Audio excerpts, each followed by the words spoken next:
All right, are we ready to get started? Yep. Let's see, we're finishing chapter 12 today. Monday, quiz 3. You know the routine, right? Yep. Usual? All right. We're going to learn something new. Let's pretend you want to try something that you're not watching your portfolio, you're unable to watch it every day to see what's going on, to buy and sell. So you say, I know this stock is going to go up to a certain price and I'm going to want to sell it and I'm not going to notice. So where's trades? Right here when you go to trade, let's say you own a stock. I'm going to do a buy. Let's do Apple. I probably did the wrong letters. There they are. So right now, Apple's at $175.08 a share. And I say, boy, I know that's going to come down in price and go back up. I really want to make sure I can buy some. I want to buy, let's see, what is that? $175, let's say 10 shares, 11, 12. I want to get to close to $2,000, right? You want to spend at least $2,000? I'll put 12 shares in. Now, here it is. Now, instead of doing market, you can do what's called limit. And if you click on limit, you got to enter a target price. Here's what limit means. You're telling the system, or the brokerage, if this was real, that when this stock hits that target price you're about to enter there in limit, you want, if you got the buy, I have it on buy, you want to buy however many shares, 12 shares. Now, if I made that sell, and I hit limit, and I put a price on there, it means I already own Apple, and I don't have time to watch it, but I know it's on its way up, and I know when it hits a certain price, I'm going to wish I could sell it before it goes back down. So you hit sell limit, you tell that price, whatever it may be, it's 175 now. When that hits 185, I want my shares sold. How many shares? However many you have, or half of what you have, and you don't have to watch it. And the computer will keep that until that stock hits that price, and it will do what you told it. The deal is, I don't remember what the commission is for a buy or a sell right now when you were doing it from up to this point. Market sells. Is that $6.99, $7.99? I can't remember. Is it $6.99? Okay. I can't remember what limits are set at, but I know it's more than twice the price of doing a market sell or buy. So if you set a limit, you don't get charged anything. But if the limit takes place, the computer goes, oh, you set a target of 185. The stock now hit 185. I'm buying however many shares you told it. You're also getting charged that bigger commission because you didn't exercise the buy. You set a limit, and the computer's doing it automatically for you, so you get charged a bigger commission. Again, this could go either direction. I don't own Apple, but if I did, maybe I'm setting it up to sell some if it hits a certain direction. Now, there's another way of using this. Hey, if this stock market starts crashing and I'm in class, this is you talking, and I'm in class, I'm not going to have time to sell these shares, and I'm going to get burned because I'm not going to get on the computer soon enough to stop losing money.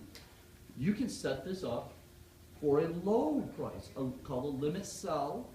You set up for a sell, however many shares you have, and you set up this really low price where you go, I would never sell it at that price. If all of a sudden the market's crashing and it hits that price, I'm going to want those. I don't want to take any more losses. I want it to sell automatically. You set up the limit sell, and you're protecting yourself from taking huge losses if all of a sudden it starts to crash. And you don't get charged anything unless it really does fall so fast, so far, that it ends up selling those shares for you, then you get charged the bigger commission. I think it's $14.99 or something. If it's $6.99 now, something like $14.99 or $16.99.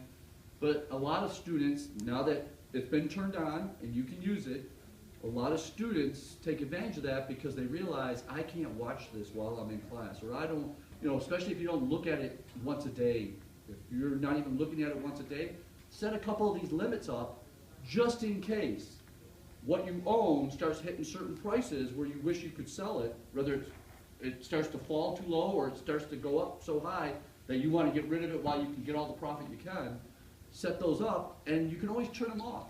You only get charged if it goes through. You can go back and say, oh, you know what, I'm just going to go ahead and buy some. I'm turning off that limit order. I don't remember exactly how you delete it, but you delete it, and then you do your regular buy if you want. You only get charged if it goes through. So you could set these up just in case. You know, you don't have time to watch it. And that way you're protecting yourself. Sell my stocks if it hits a certain price, I want the profits. Or sell my stocks if it hits a certain low price because I want to stop the losses if there's a crash taking place and I'm too busy to get online and sell them. So feel free to start using limit. Same as trading, but you're switching to limit. You're putting some number there as to the target price. You want it to do it automatically, which is part of chapter 12. Any questions? You can email me over the, if you're setting this up and it doesn't, you forgot something we talked about, just send me an email and we'll review it. All right, chapter 12, where are we? Didn't even open the PowerPoint?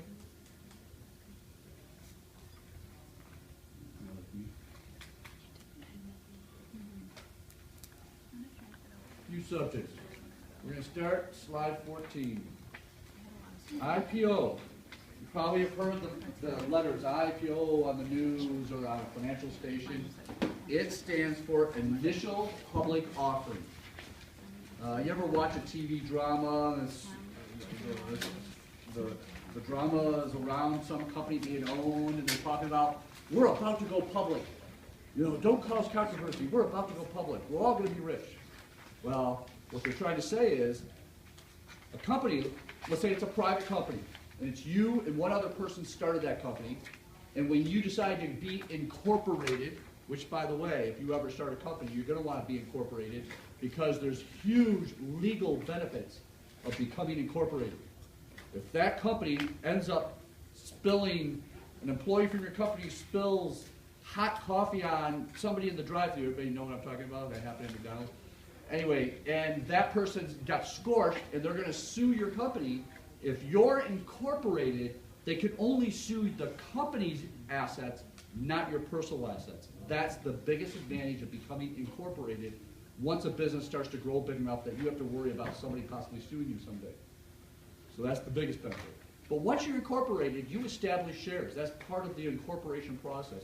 You might get a lawyer or somebody to help you, but you establish shares. And you said, you and your partner own 50%. You said, hey, let's just say there's 100 shares. You have 50, I have 50. Okay, sounds good. And there it is. But then you got bigger and bigger. And you're going, wow, you know, if we had $1 million, we could expand into this other direction and just really make our business take off. What if we, since our business is doing so well, what if we go public? And we allow investors to invest in our business. Let's contact a finance company, a brokerage, and see if they can help us through this process. And they'll get it all set up for you to go public. And they will do a thorough analysis to let you know what they think that the stock that you're about to allow others to buy would sell for. They would determine that price based on your assets, your liabilities, how much profit your company's generating, all kinds of things go into it. And then they're probably going to say, hey, you guys, when you set this corporation up, you only had 100 shares. If you want to go public, you know, and you want to attract investors, and you want to keep control of your company, you're going to want to keep 51 of the shares and only sell 49 of them, because every share is a vote. And if you two own 51 of the shares and the public owns 49, they can never win a vote. You will always win the vote unless you two don't agree. Then the public will be able to decide on certain things you're voting on. So that's how this all works. And they go, okay, we'll let 49% of our company go public, and we'll keep control of our company, we'll keep 51%. And we can do anything we want with that money, with the shares people are going to spend to buy this. And they go, yeah, anything you want. Well, when do we have to pay the money back? Never. When people want their money back, they'll sell the shares they bought to someone else who's interested in being part owner of your company. You never have to pay them back. That's the whole thing of going public. And that's why they go, we're about to be rich, we're going public. But instead, you're not taking the money and putting it in your pocket. You said you want the money to expand this business, which will make it grow so much faster. And that's what you can use the money for. And that's fine, go ahead, but you're using your own money because you're giving up 49% of the equity of your company. Now, if those owners ever decide to go, hey, we got 5 locations, let's go take $1,000 out of all 5 cash registers and we'll split it up between the 2 of us. And they go do that, that's called a dividend. That wasn't part of their salary that was already set up when they incorporated. And if they take a dividend, that 49%, those 49 shares they sold to public, they have to say, okay, you guys took out $5,000 divided by 51 shares as blankety blank per share. You now owe us, who own 49 shares, that much per share. Because a dividend goes to one owner, it goes to every owner. And that's how it works. So initial public offerings happen a lot. If you did a little search right now and say upcoming initial IPOs, you'll see there'll always be companies listed that are about to go public. That's a big thing that takes place as companies grow and they want to get their hands on money to try new ideas. They give up some of their ownership is how they do it. But as long as they don't give up 51, more than 50%, they still keep control of the company and their vote counts and will always win majority vote.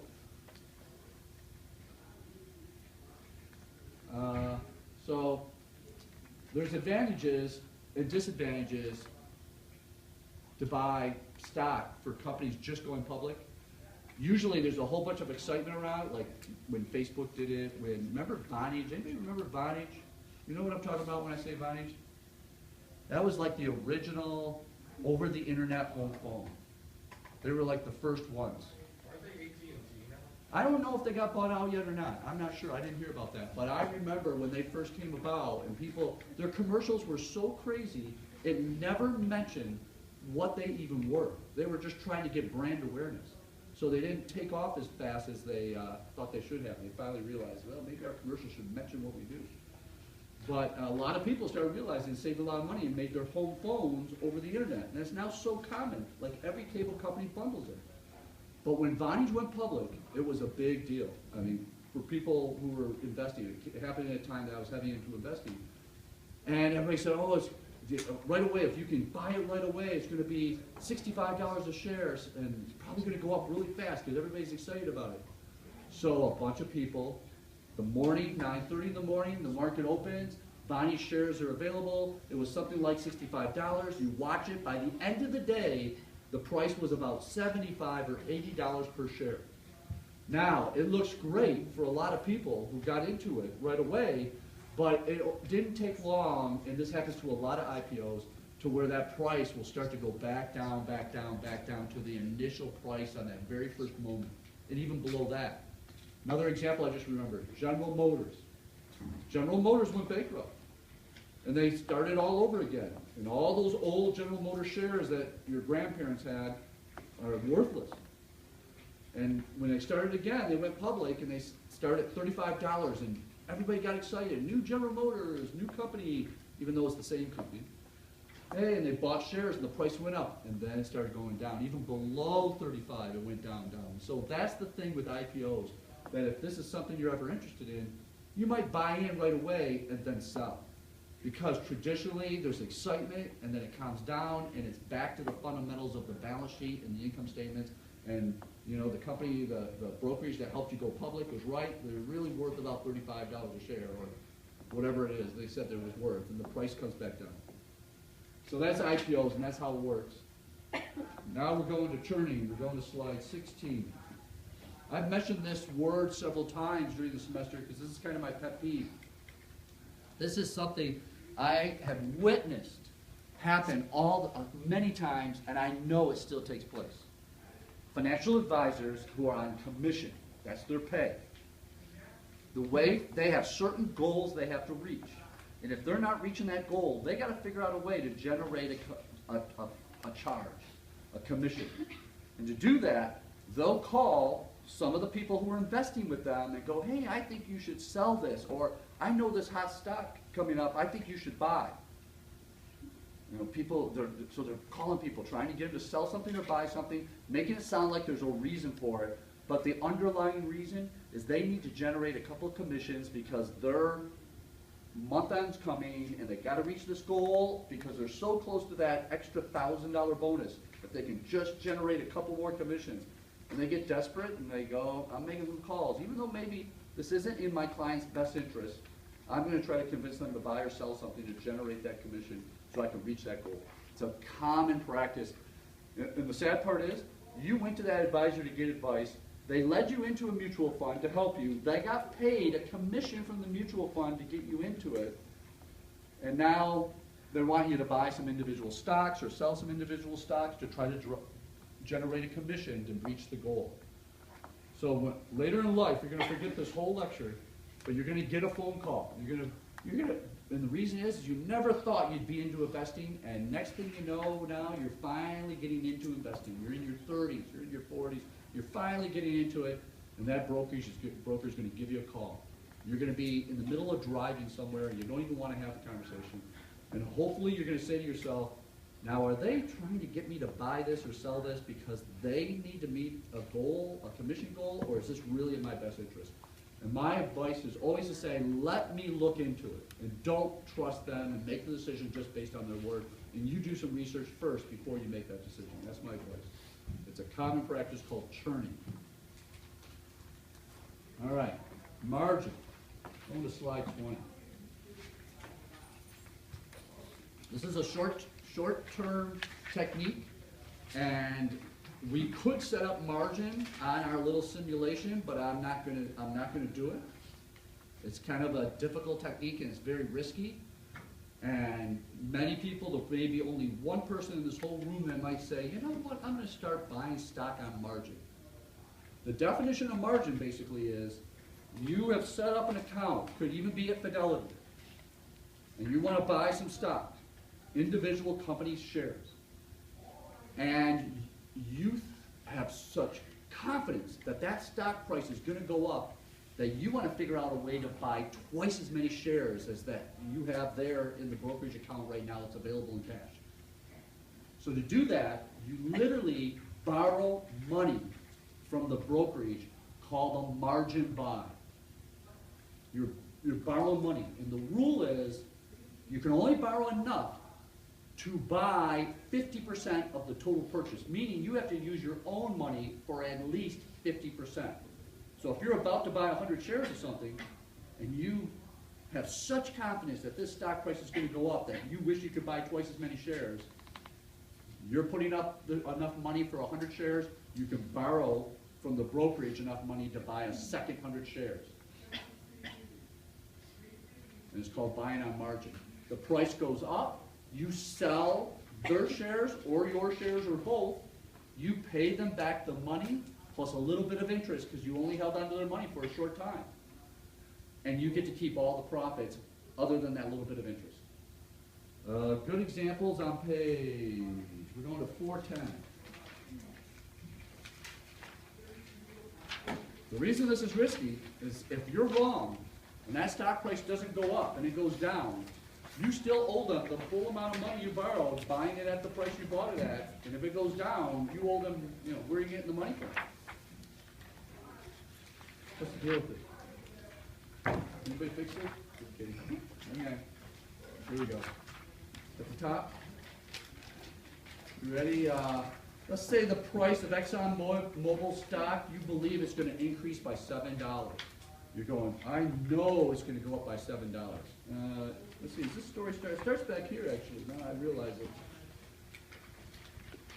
So suppose you expect the market price of a share of Exxon stock to increase in the next 3 to 4 months, and you have enough money to buy 100 shares, but you want to buy a margin to purchase an additional 100 shares, which is the max, because you've got to put up at least half the money. You can borrow money to purchase another 50 shares, anything less than 100, but you have to put up at least 50%. So you're going for the max. You want 200 shares. And sure enough, that stock goes up $7 over the next couple months. And then now you're going to sell the shares. And if you only had 100 shares, you would have made $700 profit because it went up $7 a share. But because you were able to borrow a margin to buy 200 shares, you doubled your profit to $1,400. Now, I don't know the price of Exxon stock, but let's pretend it's $50 a share, and 100 shares would be $5,000. Going back, I want to show you the calculator. $5,000. And most likely, a lot of brokerages, their margin, when you set up margin, it's all set up in advance. You apply, it's like applying for a credit card almost. Not the same, but similar. You're approved, so you can do margin. You do it whenever you want. It's all set up for you. You do your margin. It's the same as borrowing $5,000. The interest rate's rather fair. They're very competitive. It's a little higher than a car loan maybe, but a little higher than a house loan. It's not outrageous. Let's say it's 6%. You multiply this times 0.06. If you had borrowed that money for a whole year, you would owe them $300 on top of paying them back the $5,000, an extra $300. But you only borrowed it for, let's say, 3 months because the stock price went up over the 3-month period and you sold all the shares for that $7 profit. So if I divide this, how many, 3 months is what, a fourth of a year?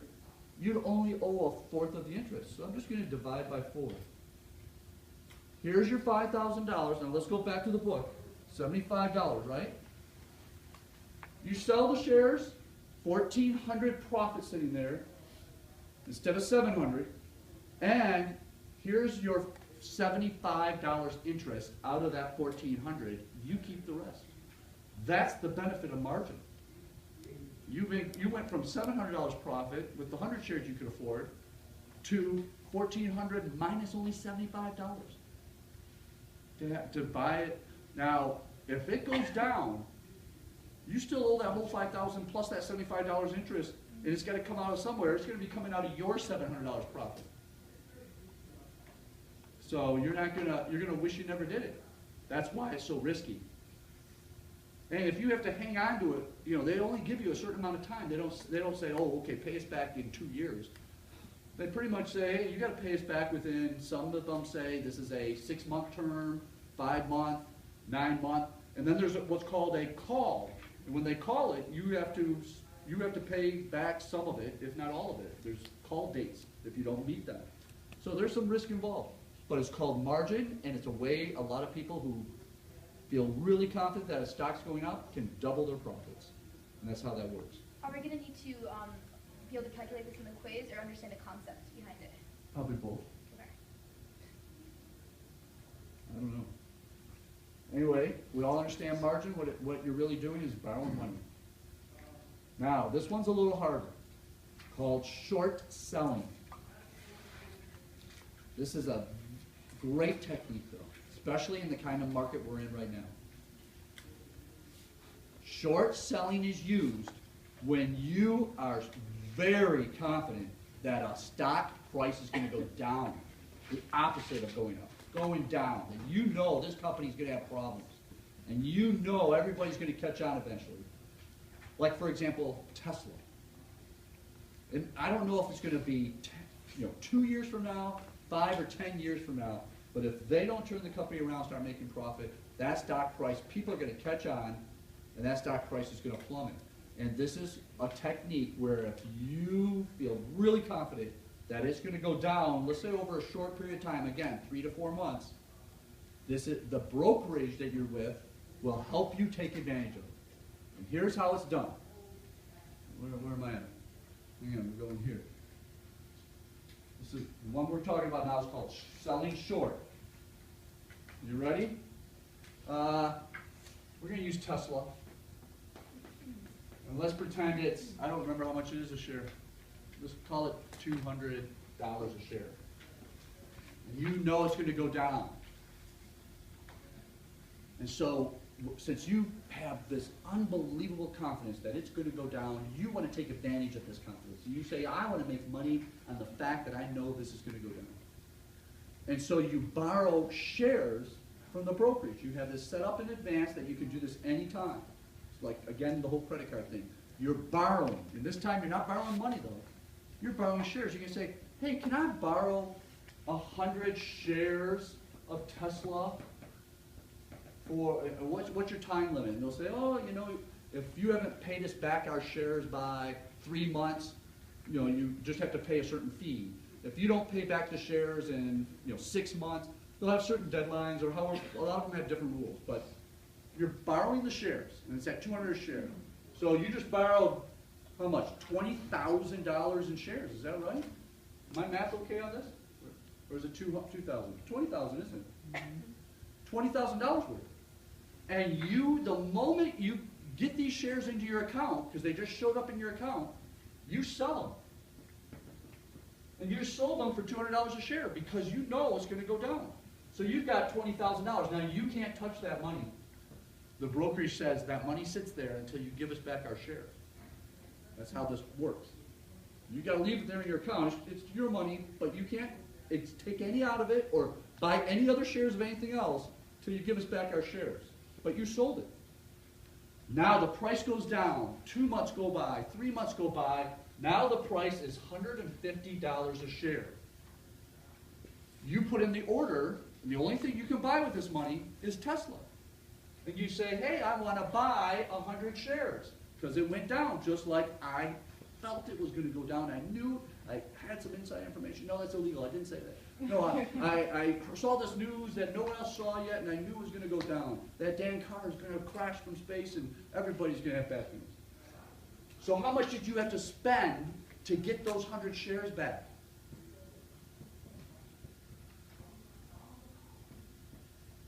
And you go, thank you so much for letting me borrow those shares. Here is your 100 shares back. But it only took 15,000 out of the 20,000. Where's the other 5,000? We're now unlocking your account, and that 5,000 that's left over is yours for knowing that that stock price go down, and you used none of your money. You didn't use any of your own money. You borrowed the shares, you sold them right away. Sure enough, a couple months went by, it went down significantly. You buy back the shares at the lower price. You say, here's your shares. They unlock your money. The money that's left there is now yours. Minus, there's commission for buying and selling, $7.99, $6.99, so you got to take $12 out of it. There you go. The rest is yours, $4,988, and you didn't take any of your own money. That's called short selling, selling short.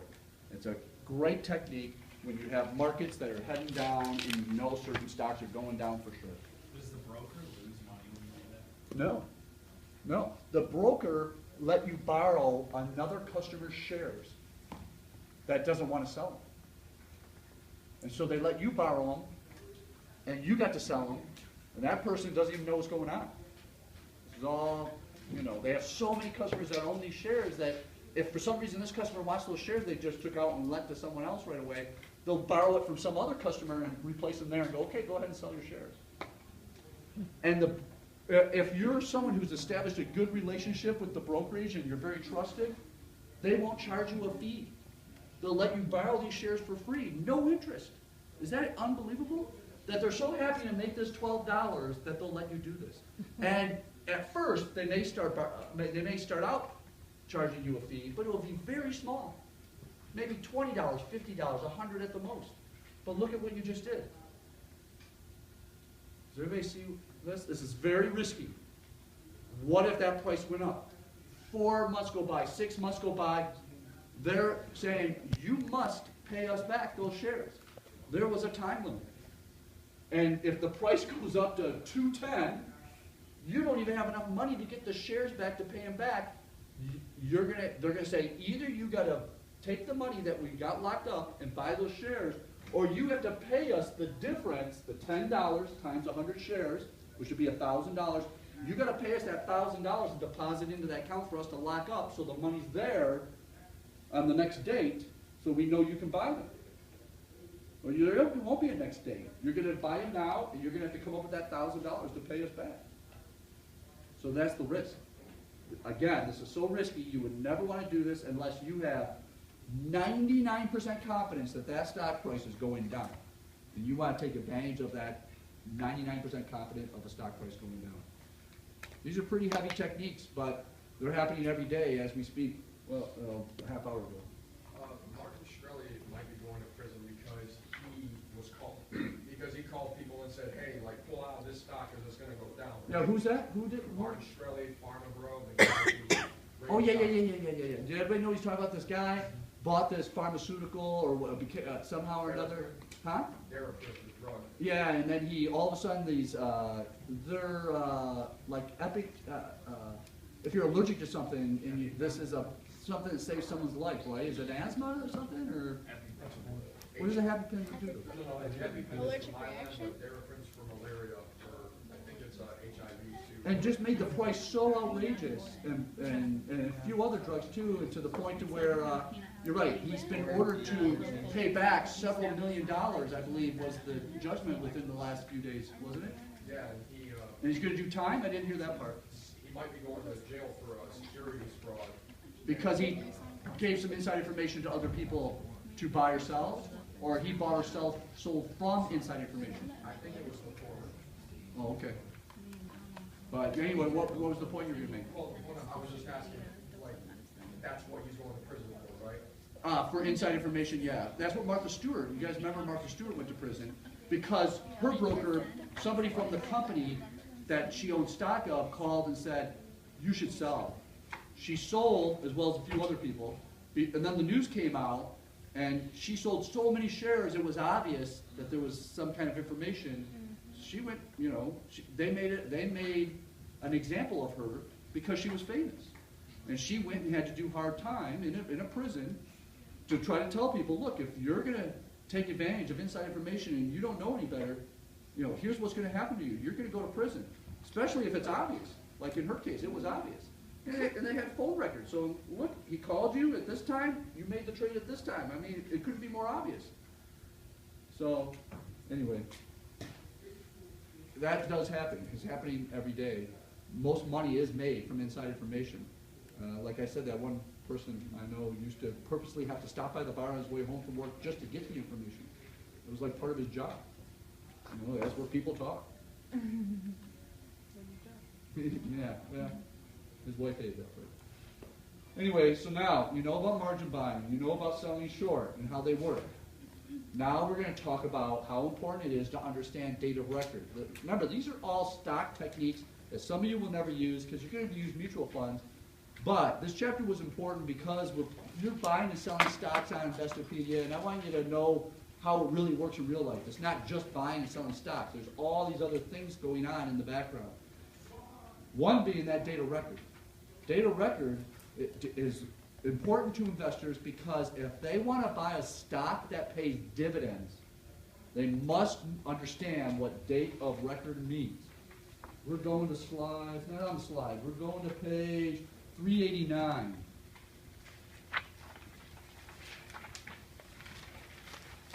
This date of record is the date in which a company will determine who to pay the dividend to.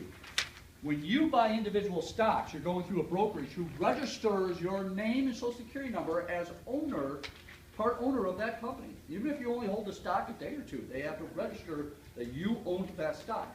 Whoever owns the stock gets the dividend. Except for there was this fine line. What if it's sold on the day of record? You know, what happens? How does it determine who gets the dividend?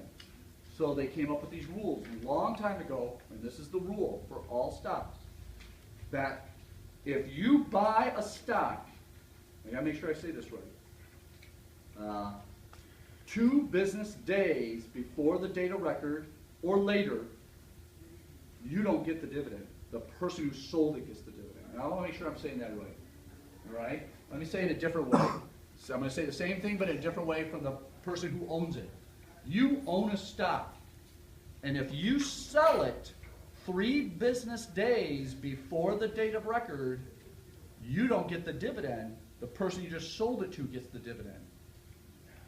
I said it a different way, but I said the same thing from a different point of view.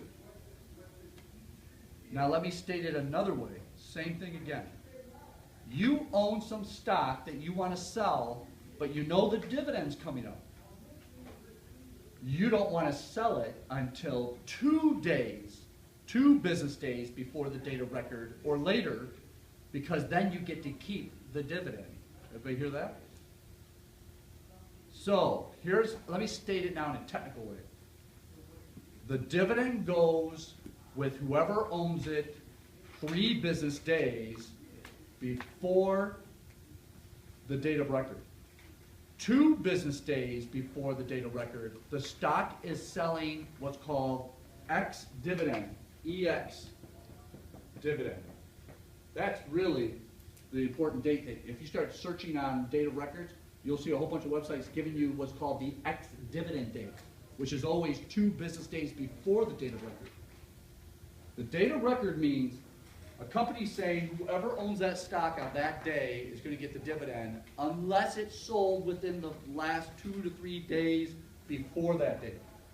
And they will get it all straightened out before that date comes because it took place. So let me ask you to make sure you got this.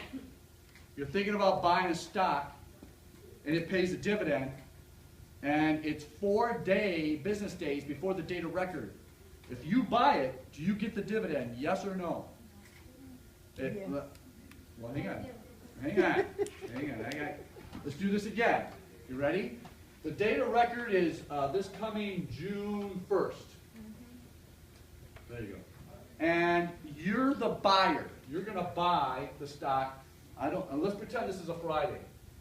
And you're going to, when I say 4 business days would make it Tuesday, you're going to buy on Tuesday, May blankety blank. The last Tuesday in May. You're the buyer. You get it. You just bought the stock. Do you get the dividend? Yeah. I hear yes. I hear yes. Yes. I hear 3 yeses. And I hear a lot of, I can't wait to hear who gets this. Yes. You wait till Thursday. And you're buying the stock. You're the one buying it. And it's about to pay a dividend on Friday, June 1st. Do you get the dividend? No. Yes? No? And a lot of people who don't want to even take a guess. Thursday. How many business days is the last Thursday in May before Friday? Only 1. It's X dividend. It's X dividend, and when you buy that, you're not getting that dividend. You're not getting it because it's X dividend. If you buy it on Wednesday, Thursday, Friday, Saturday, Sunday, anytime, Wednesday or later, 2 business days before that day, if you're the buyer, you don't get the dividend.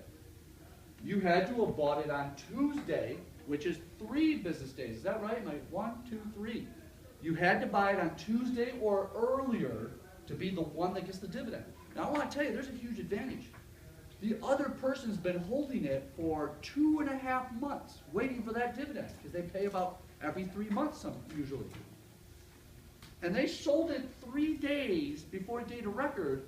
You just took advantage of a very naive investor because they didn't just give up their stock, they gave up the dividend that they've been waiting for over 2.5 months. And you are the winner. And you don't want to be the person on the other end who thought they were going to get the dividend, but you bought it on Wednesday or Thursday, and you go, wait a minute, it was before the date of record. No. You bought it within 2 days before the date of record. You don't get the dividend. The person who sold it gets to keep the dividend. They had it for over 2.5 months. So this is like, since we own dividends, like 7 days ago, I don't know how, I got confused because I actually received a dividend. It was a A dividend in your Investopedia? No, Oh. my actual credit card. Oh, a dividend on your credit card. Yeah. Oh, that means you have a savings account with them also, paying a dividend or something. So then, Was there- that has something to do with my savings account? Maybe, if it's with the same institution. Go ahead.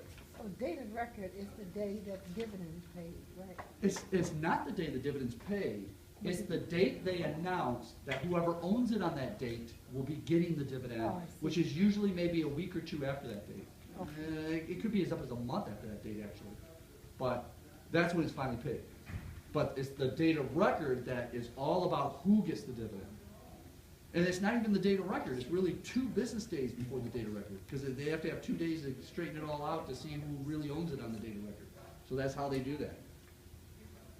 All right, I want to make sure you get this. This is everyone says this is the worst part of this chapter.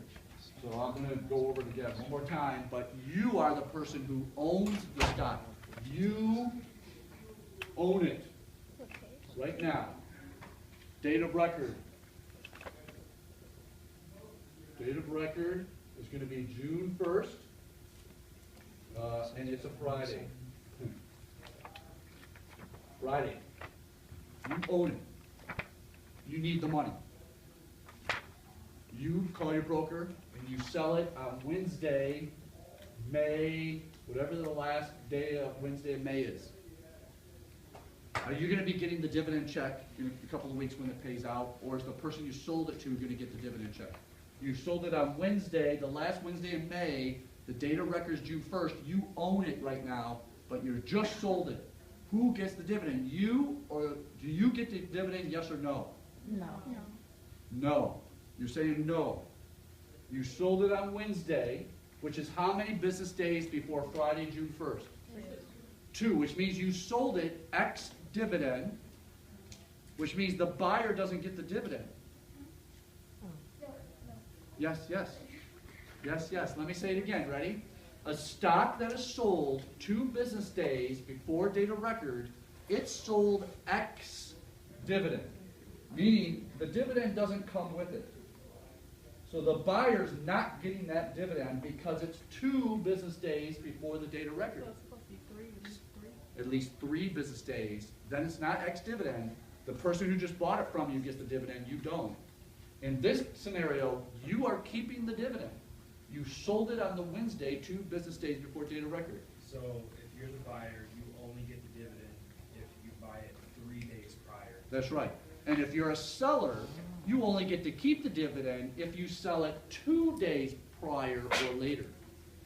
See, you gotta see how this works 2 both days ways. prior or closer to that date. 2 business days before the date of record, if you're the seller, you get to keep it. If I sold it on Wednesday, Thursday, Friday, I'm keeping the dividend. But if I sold it on Tuesday, the buyer's getting the dividend, because that's 3 business days before date of record. I know this is a tough one. You got to see it from each point of view. This is the hardest part of this chapter, is this whole date of record thing. All right, the last thing we have are stock types, and then we get into our in-class signing, which won't take you long. It's pretty easy. You're going to work in groups. No one works alone. You guys know the procedure. All right? And stock types, we're going to go to page 393. You're going to recognize some of these names because a lot of these names are in mutual funds. Because if the mutual funds have these type of stocks in them, that's why these names are in the mutual fund. At the top, blue chip. We've talked about blue chip mutual funds that have blue chip stocks in them. Well, what are blue chip stocks? A stock issued by a large, stable corporation with a history of paying dividends that generally attracts conservative investors. That's a blue chip. General Electric used to be IBM. IBM was such a blue chip company they used to call it Big Blue. Blue chip. Cyclical, defensive, growth. Growth, that's a big one right there. A lot of mutual funds have growth in the name of the mutual funds because they're putting stocks that fit this category. A stock issued by a corporation that has the potential of earning profits above the average profits of all firms in its industry, I should say. It says economy. Income, large cap. What does cap mean? Does anybody remember what cap means? Large cap, there's mid cap, there's a small cap. Does anybody remember cap? What does it mean? Come on, anybody remember? What does the word mean even? What does it stand for? Capital, almost? Capitalize, almost? Capitalization. Large capitalization, mid capitalization, small capitalization. Capitalization is number of shares that are out, that investors own, times the current price. However many shares that exist for this company times the current price.